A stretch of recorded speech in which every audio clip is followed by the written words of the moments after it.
This Could Be a Cult is critical commentary, cultural criticism, opinion, and satire. The subject of this episode is a structure, therapeutic culture as it travels into the marketplace, the dating world, and social media, and the consumer behavior built around it. Not any specific person, coach, practitioner, program, or company. The healing partner here is a composite archetype assembled from a widely recognized pattern, not a portrait of a real individual. And any resemblance to a real person is completely incidental. Figures and characterizations offered here, including the size of the coaching and personal development industry, and the descriptions of how unlicensed practice operates, are general illustrations in service of an argument. They are not statements of fact about any particular business or person. And nothing in this episode is medical, psychological, or legal advice. And nothing here is diagnosis of any individual or a recommendation to begin, continue, or end any course of care, coaching, or relationship. This episode discusses childhood trauma, emotional abuse, and coercive relationship dynamics. If any of this lands close to your own life, that feeling is valid, and you don't have to sit with it alone. Support resources, including options for finding a licensed therapist, are linked in the show notes. He used all the right words. He talked about his attachment style unprompted. He knew what a trigger was, and he used it correctly in a sentence. He said things like, "I'm still learning to regulate," and I noticed that I went into shutdown. And my favorite, I hear that my behavior landed that way for you. He had done the work, and he had the vocabulary to prove it. He was, by every surface indicator available to a person in the early weeks of dating someone, emotionally intelligent. And, let me tell you, after a certain amount of dating, an emotionally fluent person is so refreshing that you can mistake that fluency for the thing itself. You're so relieved to meet someone who can say, "I feel," and finish the sentence, that you don't immediately ask what happens next. And then, in a few months, you started to notice something. The vocabulary was being used in one direction only. He could name his emotional state with precision. He could describe his wounds in real detail, dates, origins, the whole etiology. And he could explain at length and quite movingly why his behavior made sense given his history. What he could not do, what the vocabulary had somehow never equipped him to do, was change his behavior. The language of healing had quietly become a very sophisticated system for describing himself without ever being responsible for himself. And here's the part that should make all of us a little bit uncomfortable. You had been so impressed by the language that it took you months to notice that the behavior had never once moved. The words were so good. The words were doing 70% of the work that the actions were supposed to be doing. And here's the truth of the thing. That's not a him and you problem. That's a culture problem. And we're all standing in it. The words got better. We just never checked whether the words were attached to anything. I'm April Rain, and this could be a cult. Today, we're talking about the wound economy, the industry that turned your pain into a product and his explanation into an alibi. Welcome or welcome back to This Could Be a Cult. The theme is the wound economy.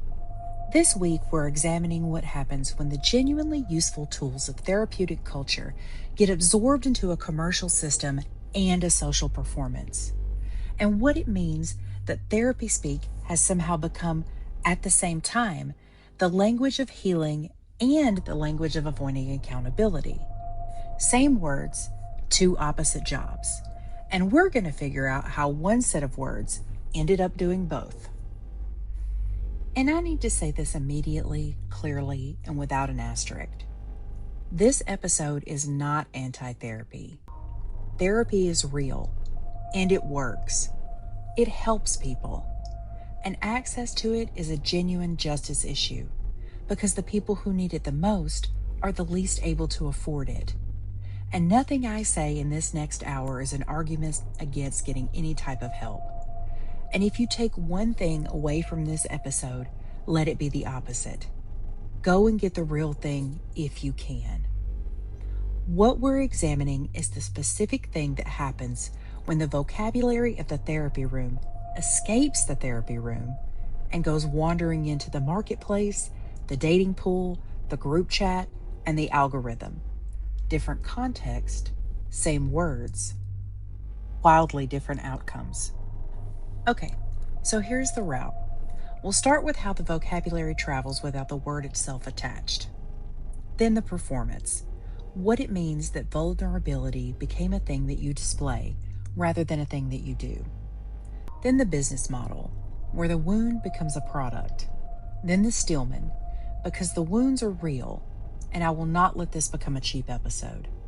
And then the accountability gap itself, and who actually pays for it. Because someone always pays for it, and it is not usually the person doing the healing out loud. Then I'll hold up a mirror. Then one landing. So settle in, because this one's long. And believe me, this subject has earned it. One more piece of housekeeping, and it really matters. I am going to keep calling the composite figure in this episode the healing boyfriend, because that's just part of it, and it is a real archetype. But the pattern is not male, and it is not about boyfriends. I have watched this particular pattern run in every configuration of human being that there could possibly be. The girlfriend who turned her diagnosis into a personality and a permission slip. The friend who processes at you for 2 hours and calls it intimacy. The parent who discovered the vocabulary at 60 and now explains fluently why the way that they raised you made sense. The boss with the leadership coach, you, possibly, me on a bad week. Healing boyfriend is just the costume that this pattern is working through today. And some patterns are capable of wearing anything. Therapy vocabulary has escaped the therapy room, and that is partly good, genuinely good. More people know what gaslighting means, and the word itself matters because you cannot protect yourself against a thing that you cannot name. More people can identify coercive control. More people have language for experiences that used to have none. And those experiences used to just sit inside of a person as a wordless conviction that something was wrong. The spread of psychological concepts into ordinary life has done real, actual good. And I want to put that on the record right now, fully, before I take any of it apart. This is not a lament about how kids these days have their feelings words. The feelings words are actually an upgrade. But here's what happens when vocabulary travels without the context that makes it functional. In an actual therapeutic relationship, the vocabulary arrives bundled with a trained professional whose job it is to help you understand the behavior the vocabulary describes. And then, crucially, the part that never makes it onto the algorithm, to help you change it. In that room, the vocabulary is a diagnostic tool. The diagnosis is in service of the treatment, and the treatment is the entire point. The naming is step 1 of about 40. When the vocabulary travels to social media, to dating profiles, to the third date, or to the way that we now describe each other, the treatment part falls off in transit. It's heavy and it's boring and it doesn't fit nicely in a caption. So it gets left behind. What arrives is the diagnosis, traveling alone. And a diagnosis without a treatment is just a very sophisticated, very compassionate sounding way of explaining why you are the way that you are, with no particular obligation attached to becoming any different. I have an anxious attachment style. That is very useful information, and it is also in the wrong hands. And sometimes the wrong hands are our own. but this isn't about a villain thing. It is also a permanent hall pass for anxious behavior, and it's handed over in a language that sounds exactly like self-awareness. And that's the trick of it. The self-awareness is real. And that's what makes it so disarming. He really has understanding of himself. He has produced an accurate map of his own dysfunction. He just has the map confused with the journey. And the vocabulary has somehow made the change feel optional in a way that it wasn't when that language didn't exist. Because back then, the only evidence that you could offer that you'd actually grown was that you behaved differently. And now you can offer a fluent description instead. And we accept it because it sounds so much like progress.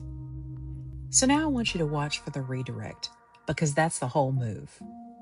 Before the vocabulary, when somebody behaved badly in a relationship, the conversation was about the behavior.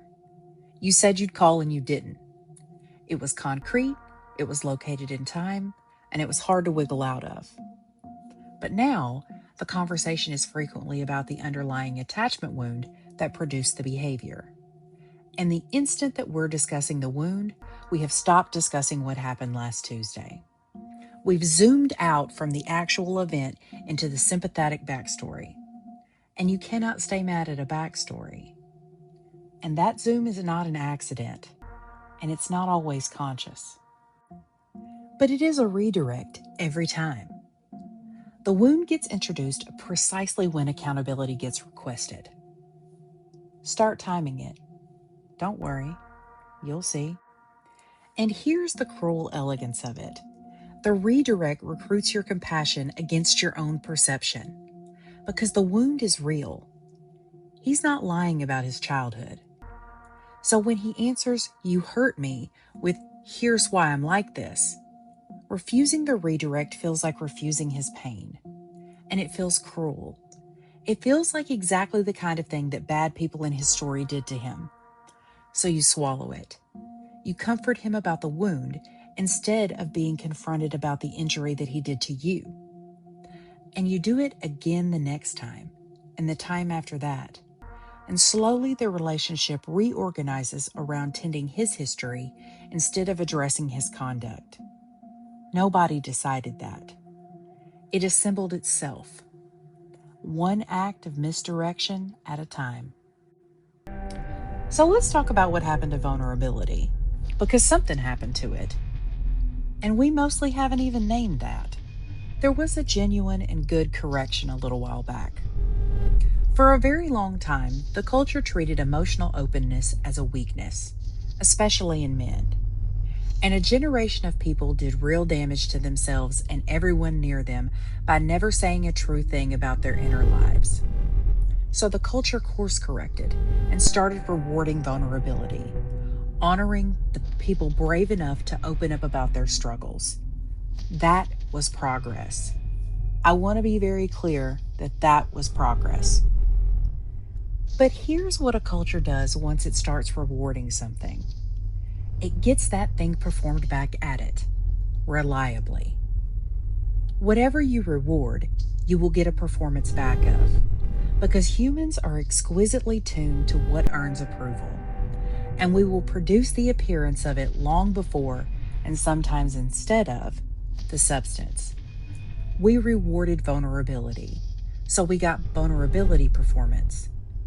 We got the curated wound, the carefully lit confession, the struggle narrated in real time beautifully to an audience that rewards the narration with exactly the warmth, forgiveness, and admiration that the struggle is supposed to earn.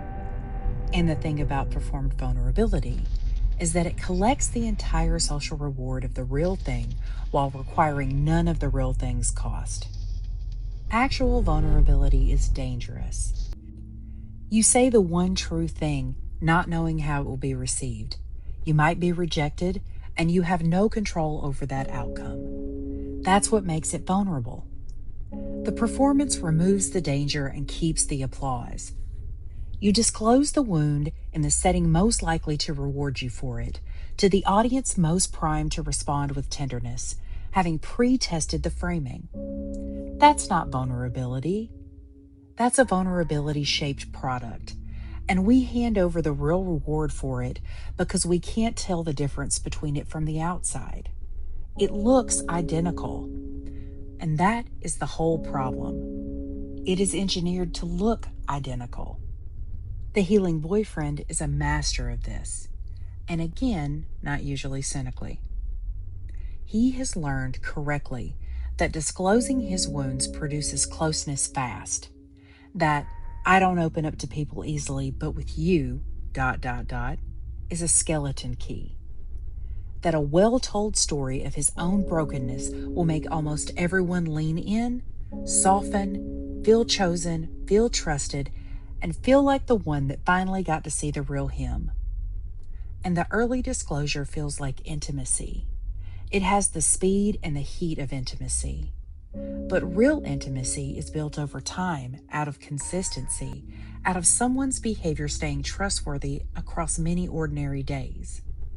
The performed version delivers the feeling of intimacy on day 3, before any of the evidence that would justify it exists. It's intimacy's special effects.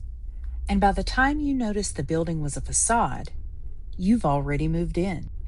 Here is the tell that separates the real thing from the performance, and it costs nothing to watch for it. Real vulnerability is usually a little awkward. It's mistimed. It comes out clumsy or too fast or at the wrong moment because the person is genuinely uncertain about how it'll be received. The awkwardness is the proof that they don't have control over your reaction and they aren't managing it. Performed vulnerability is smooth. It's well placed. It has been told before. It lands. When someone's confession is suspiciously well produced, when the breakdown has a narrative arc and a satisfying ending and seems to know exactly how the effect it is it's having on you, you are not necessarily watching a lie, but you are watching a performance. And a performance is for an audience. And you do not want to find out 2 years in that you were in the audience the whole time that you thought that you were the partner. Here's the business model of the wound economy, stated plainly, with the charitable framing removed. Your wound is real. Your wound is also in the hands of the right entrepreneur, a recurring revenue stream. The personal development and life coaching industry is enormous. In the United States, it is commonly estimated in the many billions of dollars a year, and the global figure is still larger. Take the exact number with a grain of salt, though, because the category is so loosely defined that it's really hard to measure, which is itself part of this story. A meaningful share of that revenue is generated by practitioners with no formal clinical training, no license requirement, no malpractice liability, no regularity oversight. People addressing the same psychological material that licensed therapists train for years to handle under conditions that carry real legal and professional accountability. The therapist can lose their license. The coach can lose a follower. Those are not the same stakes, and the difference in stakes shows up in the work. And I want to be precise because coach covers a huge range. There are skilled, ethical coaches doing good, genuine work inside their competency, and we'll get to them in this Stillman, and they're real. The problem isn't the title. The problem is that the title is unprotected, which means it covers both the genuinely skilled and the person that just took a weekend certification online after their own breakthrough, and now they run trauma containers for strangers. Same word. No way for a hurting person to tell them apart from the outside. And the hurting people, almost by definition, are not in the best position to vet credentials. The model works like this. You have a wound, a pattern, a block, a way of moving through the world that's causing you pain. The coach helps you name it, understand it, and claim it as a meaningful part of your story. And the naming and the claiming, they feel transformative because they are genuinely moving. There is a real relief in finally having language for the thing that's been hurting you, real dignity in having your pain taken seriously. The relief is the product working. And then, here's the specific move of the wound economy. The wound becomes your identity, your community, and the reason that you need the next program, the next retreat, and the next tier of that container. So I want you to sit with the incentive, because it's really the whole thing. A wound that has actually healed is a customer who no longer needs the product. A wound that has been named, validated, and woven into your identity as a survivor, a thriver, an overcomer, or a person on a journey, well, that is a customer who renews. The business model does not require you to stay broken exactly. It requires you to stay healing, forever in motion, never arrived, always tending but never done. Healed is the only outcome that the model literally cannot afford to deliver, because healed people leave. So the work is quietly designed to be the kind that never finishes. And you experience the never finishing as depth, as the work being so important and so profound that of course it takes forever. When from the outside, it can look an awful lot like a treadmill with incense on it. This is the specific cruelty of the wound economy, and I don't use that word lightly. It takes the genuine pain of real people and builds a commercial structure that profits from that pain, remaining, in some managed form, present. And the worst part is that it doesn't require a single villain to run. Most of these practitioners are not con artists. Many are true believers, wounded people who found something that helped them and they sincerely want to give it back, who have no idea that the structure that they're operating inside of is shaped to keep their clientele subscribing. The economic incentive and the therapeutic goal are structurally opposed. One wants you healed and gone, and the other wants you healing and present. And when those two pull against each other month after month, the incentive usually wins, quietly, without anyone deciding to be bad. The system doesn't need bad actors. It just needs a recurring bill date and a wound that's been taught to call its own performance growth. The Steelman here matters, and it's significant, and I am going to give it the full room that it deserves. Because an episode like this is worthless, actively harmful even, if it lets you walk away thinking that the lesson is that the wounds are fake and the feelings are a scam. That is the exact opposite of the lesson. So slow down with me here. The wounds are real. Childhood trauma is real. It is documented.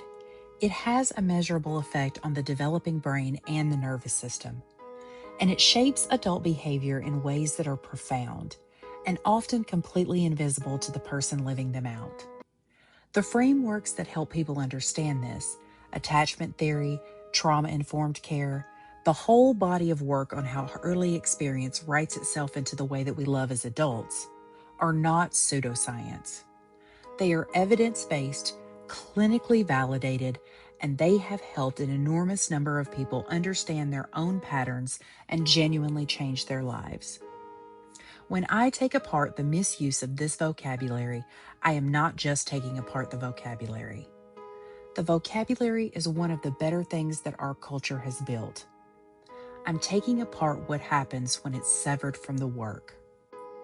And the cultural shift towards taking psychological pain seriously, towards treating trauma as a real injury rather than a character flaw or a failure of will, that is a genuinely moral improvement. We live in a less cruel moment in this specific way than the one our grandparents navigated, because we have a better shared language for suffering and a little less contempt for the people doing it. That is not nothing. That is a civilization getting kinder in a measurable way. And I'm not nostalgic for the era when men died of feelings that they were never allowed to name. Good riddance to that period of time, by the way. And the coaching industry, at its best, feels a real and shameful gap. Therapy is expensive, and access is wildly unequal. Waitlists run months. Insurance is a maze designed to exhaust you into giving up. And a huge number of people who need support cannot get it through clinical channels, through no fault of their own. And a skilled ethical coach operating honestly within the limits of their capacity can offer real help to real people who otherwise would have nowhere to go. I am not saying that the category is worthless. I am saying that the category is unregulated. And unregulated care of vulnerable people produces predictable outcomes. And we should be able to name those outcomes without pretending that the whole category is a fraud. Both of those things are true. The good coach and the structural problem exist in the same conversation. And here is the Steelman that I least want to make, and therefore it is the one that I need to make the most. Sometimes the healing boyfriend is not running a game. Sometimes he is exactly what he appears to be. A person in the genuine, slow, non-linear middle of real work, who has not gotten there yet. Change is not instant. People in real recovery do backslide. They do explain themselves. They do lean on the vocabulary while the behavior lags behind. Because behavior is the last thing to move, always. And there's a real and painful window where someone understands themselves completely and still acts from an old pattern. Because insight outruns change by a very long way. That person deserves patience. They deserve the benefit of the doubt.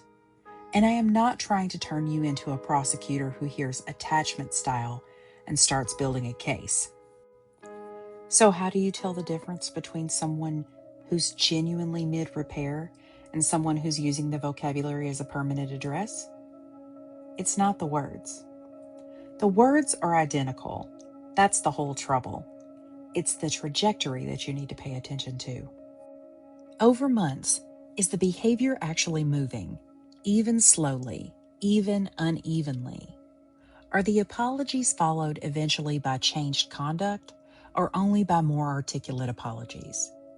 Is the person in real work getting over time a little easier to be in a relationship with? Or are they just getting more fluent while staying exactly as hard? Real healing has a direction, even when it's slow. The performance has a holding pattern. You can't see the difference in any single moment. You can only see it across time, which is exactly why the wound economy loves the single moment, the breakthrough, the retreat, the post, and is so quiet about the months and the years where the only proof that counts is whether the people who love you find you a little easier to love now than they did a year ago. The person with the wound deserves someone who actually knows how to treat it. The vocabulary is not the treatment. Naming the wound is not healing it. And the program that keeps bringing you back to name it again in fresh language at the next price point is not healing it either. It's keeping you company while the wound stays open. And keeping someone company in their pain is not nothing. I mean, it's genuinely not nothing. Because loneliness and suffering is its own injury. But it is not the same thing as helping the wound close, and it should not cost what it costs, and it should not be sold as the closing when it's actually the company. So let me come back to the healing boyfriend, because he is not a villain in this story. Well, he's not only a villain. And the episode gets dumber if I let him be one. He is also a product of a culture that handed him sophisticated tools for self-description and almost none for self-accountability. A culture that rewarded the performance of vulnerability more richly than it ever rewarded the boring labor of actual change. A culture that quietly converted "I'm working on it" from the beginning into an endpoint and into a complete sentence, a destination, and a thing that you can simply be indefinitely with no follow-up expected. The accountability gap is the space between knowing your patterns and changing them. And it turns out that space is enormous, and it's far bigger than anyone tells you. And the entire wound economy has set up shop inside of it. It sells you gorgeous, detailed, genuinely insightful maps of the territory, while never quite requiring you to leave the parking lot. You can spend years in that gap. In the programs, retreats, the one-on-one containers, the group journeys, the modalities, the certifications you start collecting yourself, and emerge with truly extraordinary clarity about why you are the way that you are, and not one measurable difference in how you treat the people who you have to live with. The clarity is real. The clarity is also, by itself, completely inert. Insight doesn't change behavior. It's just very expensive self-knowledge. And self-knowledge that costs other people is not the virtue that it's dressed up to be. Here is the thing nobody selling you anything will ever tell you, because it's unsellable. Real healing, the kind that changes behavior instead of just narrating it, is boring. It is repetitive. It is unglamorous to the point of being almost invisible. And it is doing the thing that you know that you should do when you don't feel like it, when no one is watching, and when there's no content in it, and no applause for it, and no breakthrough feeling attached. Over and over until the new pattern is more worn in than the old one. It rarely generates a post. It cannot be workshopped or journaled into existence. It cannot be retreated out in a beautiful weekend. It happens in ordinary moments, in ordinary kitchens, in ordinary arguments. When you catch the old reflex rising and you choose tiredly, but differently than you chose before. And then again the next day. That's it. That's the whole process. It's devastatingly unsexy, and it is the only thing that has ever actually worked. The wound economy cannot sell you that because there's nothing to sell. It's free, and it's already yours, and it makes no one any money. So it sells you the map instead. And the map is beautiful. The map is genuinely fascinating, and you can study the map for many years and feel the entire time like you're making progress. Because understanding the territory feels so much more like crossing it. But the person waiting for you on the other side of that territory does not need you to understand the territory. They need you to cross it. And they are still standing there, holding your coat, watching you describe with breathtaking fluency the exact dimensions of the gap and why you will not walk across it. Here's the question that the wound economy never asks, and it's the one that this whole episode has been walking around. When someone parks permanently in the accountability gap, who pays the rent? Because someone always does. The gap is never free.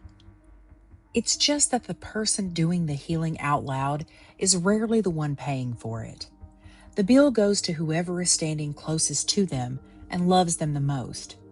The partner who absorbs the unchanged behavior and gets a fluent explanation instead of a changed person. The friend who provides hours of unpaid emotional labor for someone who calls the offloading vulnerability and the friendship support, and never once asks how you are. The kid who grows up being processed at by a parent who discovered the words but never did the work, and who has to hold their own parents' feelings while their own go unheld. The wound economy produces an externality, the way a factory produces runoff. And the runoff is the unaddressed behavior. And it flows downhill. And it pulls around the people with the least amount of power to refuse it. And there's a specific cruelty in how the vocabulary protects itself once it's being used as a shield. because it turns your legitimate complaints into evidence of your dysfunction.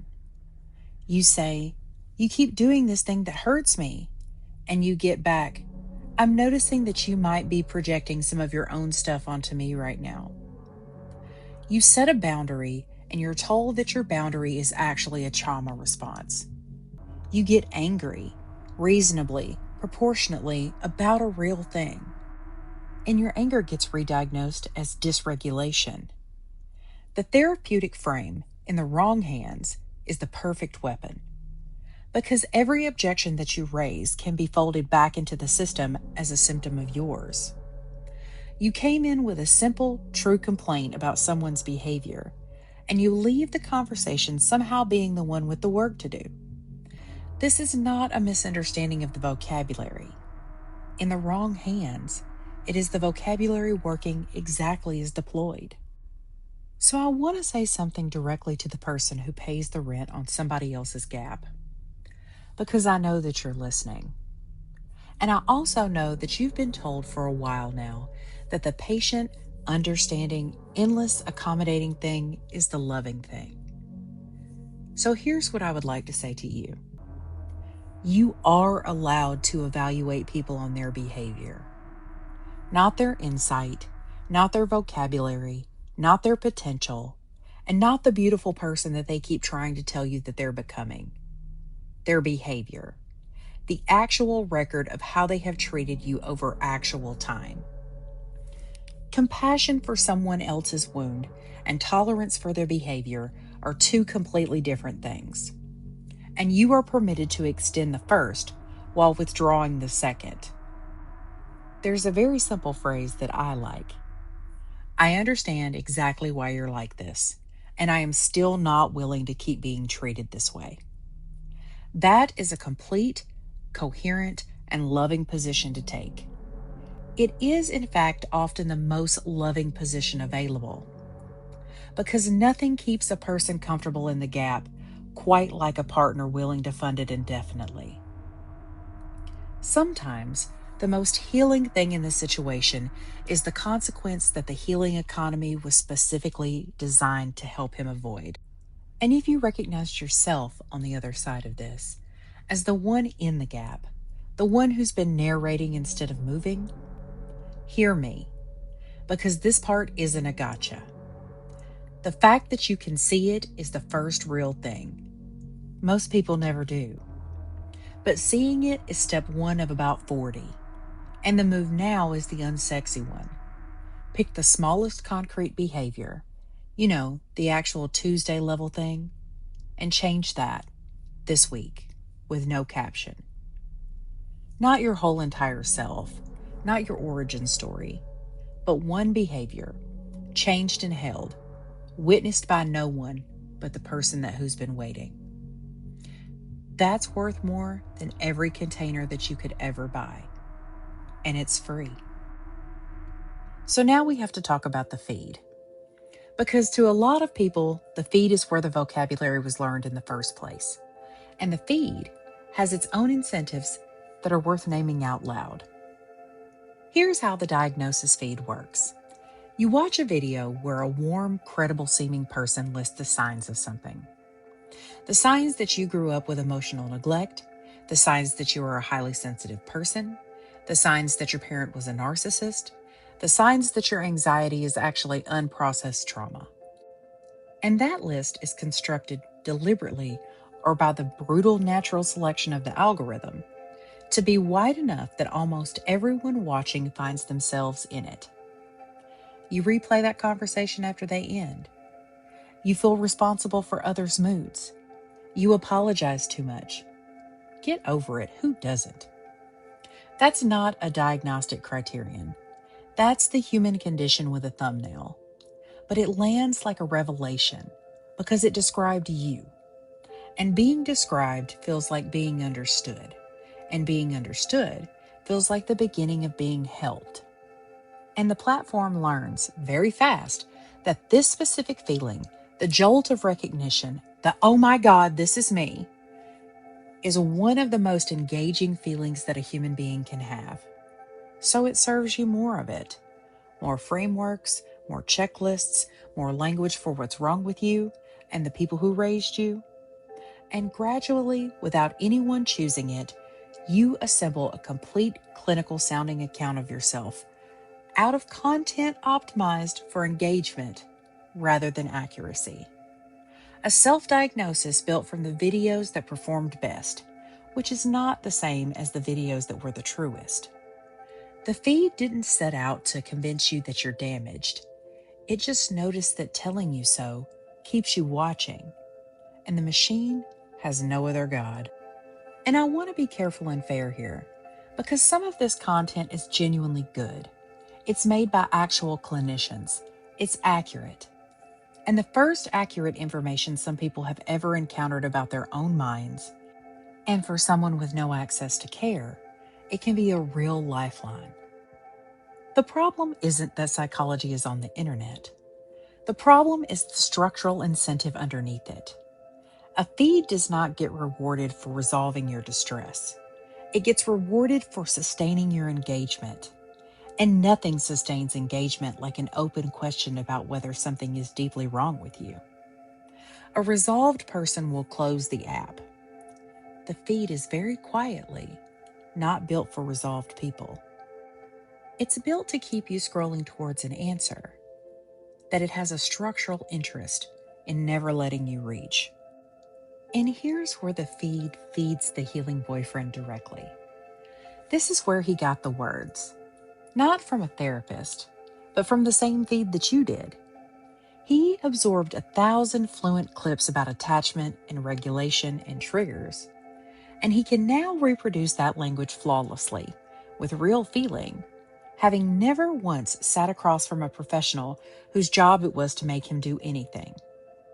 The feed handed him the vocabulary of healing as content, free, frictionless, and completely detached from the work.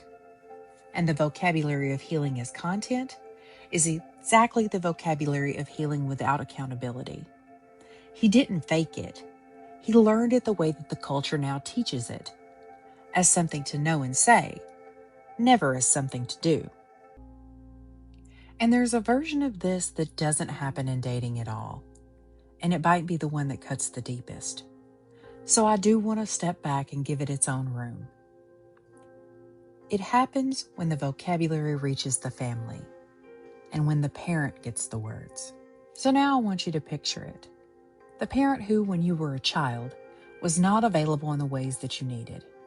Not cruel necessarily, just absent, or volatile, or checked out, or throwing their own undealt with pain at you for 18 years. And then, late in their 60s or 70s, the vocabulary reaches them. They discover therapy speak, or a book, or a feed, or their own couch. And suddenly they can talk about it. They can say, I know I wasn't emotionally present. They can say, my own father never modeled this for me. And they can name, with a fluency that genuinely startles you, the exact shape of the thing that they did. And you would think that this would be the repair you've waited your entire life for. Sometimes. It genuinely is. And when it is, it's one of the most healing things a human being can receive. And I don't want to take the possibility of that off of the table, because it does happen, and it's holy when it does. But often, it isn't repair. Often, it's the same accountability gap, just arriving 40 years later wearing better language. Because naming what they did is not the same as changing how they treat you now. And a startling number of people get the fluent acknowledgement of the old wound, while the current behavior, the way they talk to you this week, on the phone, today, stays exactly the same. I know I was emotionally unavailable, said by someone who just 30 seconds ago was emotionally unavailable. The words have arrived, but the person is sadly lagging behind. And that in and of itself is its own specific grief. And almost nobody warns you about it. Because the fluent acknowledgement is engineered, not cynically usually, but functionally, to retire a topic, to be the apology that ends the conversation rather than one that begins the change. It asks you to supply the absolution that the language has set up so neatly. And if you don't, if you say, "That's good that you can see it, but I need you to actually be different now," you can be cast suddenly as the one who won't let go, who can't move on, who is being unkind to an old person bravely doing their work. The vocabulary protects them here too. It turns your continued, completely reasonable wish for changed behavior into evidence that you're the one stuck in the past. I'm naming this one because it's the purest version of the whole episode's argument. Strip away the dating, the coaching, the money, and you're left with the bare mechanism. And that mechanism is that a person who has learned to describe the harm they cause with more skill than they've actually learned to stop causing it. And a culture that has agreed broadly to accept the describing as though it was the stopping. You are allowed to want the stopping.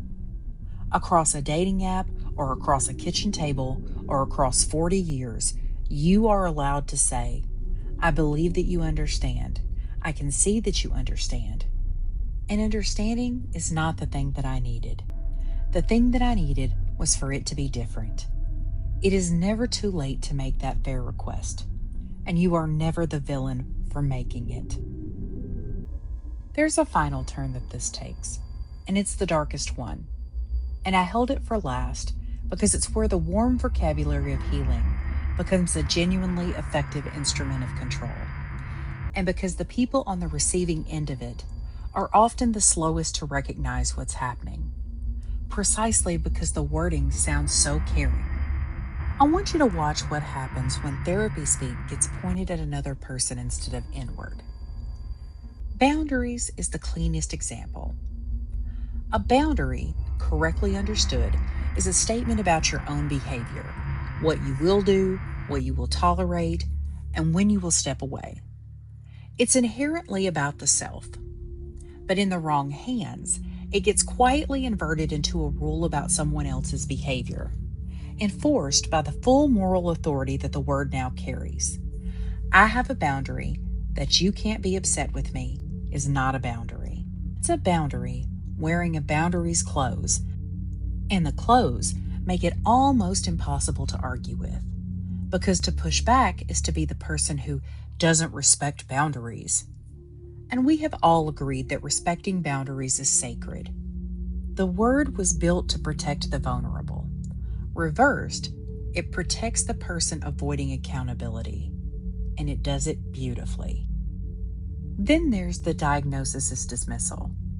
You raise a real grievance and you're told gently, sorrowfully, that your reaction is a trauma response, that you're being triggered, and that you might want to sit with why this is bringing up so much for you. And some of it maybe even is old pain. But most of our reactions carry some type of history. But I want you to notice that the function of the move, regardless of its accuracy, it relocates the entire problem into your nervous system and out of their behavior. The thing you're upset about stops being a thing that they did, and it becomes a thing that you have. Now you're the patient. You're the gentle observer of their dysregulation. And you got there using the exact vocabulary that was invented to help people like you take their own pain seriously. And it has been turned around and used to make you doubt it. There's even a name in the literature for the broader pattern this serves. When the person who did the harm reverses the role, so that the person harmed ends up defending themselves. The therapeutic vocabulary actually supercharges it, because it hands the maneuver a script that sounds like the height of emotional sophistication. I'm noticing I feel really unsafe right now at how you're coming at me. That said, in response to you calmly naming something that they did, it instantly recasts your reasonable complaint as an act of aggression and recasts them as the endangered party who now requires your care. You came in with a grievance, and you leave having comforting them about how your grievance made them feel. The accountability didn't just get dodged, it got reversed and mailed back to you with a bow on it. And I want to be careful here, the way that the Stillman taught us to be. Because this is exactly the territory where a person could take this episode and weaponize it right back, and start hearing every "I feel unsafe" as a manipulation, every boundary as a power play, and dismiss someone's genuine, fragile, correctly used vulnerability as a tactic. That's the failure mode in the other direction, and it's real. So here is the discerning question, and it's the same one from the Steelman, because it's always the same one. Across time, does this language ever point inward at a cost to the speaker? Or does it only ever point outward, always landing in a way that excuses them and indicts you? Real emotional language cuts both ways. Sometimes it costs the person something to use it. Weaponized language has a suspiciously perfect win rate. It is always, somehow, on the side of the person speaking it. Watch the direction. Watch it over months. The direction is the tell, and the direction does not lie, even when every individual sentence sounds like care. Because here's the thing, finally, in one place. The vocabulary of healing was built to give hurt people language, dignity, and a path to change. Severed from the work, it becomes a way to describe yourself instead of changing. Performed for an audience, it collects intimacy's reward without intimacy's cost. Sold back to you, it keeps the wound open at a price. Learned from a feed, it arrives detached from anyone who'd make you do anything with it. And pointed at the person who loves you, it becomes the most sophisticated tool for avoiding accountability that the culture has ever produced, because it disguises itself as the very thing accountability is made of. Same words. Every one of those jobs done by the same beautiful words. That's why this is so hard to see. And that's also why it's so worth seeing. And now we come to the mirror that I promised you. So here are some signs that you're in this one. You've explained your own behavior using your attachment style and quietly considered the explanation sufficient. A thing you said instead of a thing you changed. You've paid for a coaching program during a stretch where you couldn't afford actual therapy. And some part of you knew, while you were paying, that you were buying the most comfortable of the two things. You've used the word triggered to describe something that was inconvenient rather than traumatic. And you felt the word do the work for making your reaction unquestionable. Someone in your life is healing very loudly and changing not at all, and you have been waiting patiently and for a very long time for the changes that the vocabulary keeps promising but never quite delivers. You've answered, "You've hurt me," with the story of why you're like this, and you watched the other person comfort you about your wound instead of being heard about their injury. And you let the subject change, because the change of subject was a relief.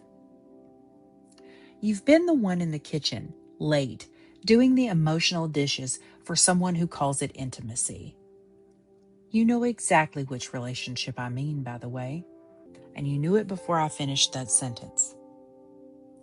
And here's the last one. You recognize the healing boyfriend from personal experience. You dated him, or you were with him. Or, and this is the most honest one, you've been both, in different relationships. And that right there is the most human thing in this entire episode, because both of them occupy this room. There is literally a chair for both of them. The wound economy needs your wound to be a permanent address. Somewhere you can still be reached, always be billed, always be found still tending. But the actual goal of healing, the real one, the one that nobody can sell because it ends the relationship with the seller, that one is to turn the wound into a scar. Something had happened, something that marked you, and something that you will carry. but it is a genuine part of how you got to be who you are. And it no longer requires daily management, no longer runs the show, no longer gets introduced in every conversation about your behavior as the reason why your behavior can't change. A scar is not a product. A scar cannot be enrolled in a container or renewed at the next tier. A scar is just quiet evidence that something hurt once, and then with time and unglamorous work, and probably a little bit of help, it closed up. You deserve the scar, not the program that keeps the wound open so that there's always something there to tend, and always something to sell you for the tending. And if you love someone parked at that permanent address, you're allowed to love them and still want to see them actually walk across the territory. Wanting their behavior to change is not a failure of your compassion. It might be the most honest form of your compassion. Insight is not the destination. Vocabulary is not the work. The work is boring and quiet and free. And it shows up as one changed behavior on one ordinary Tuesday, and then another after that. Not the language, never the language, is the only thing that has ever actually told anyone the truth about whether a person is healing. I'm April Rain. This could be a cult. You already know the rules.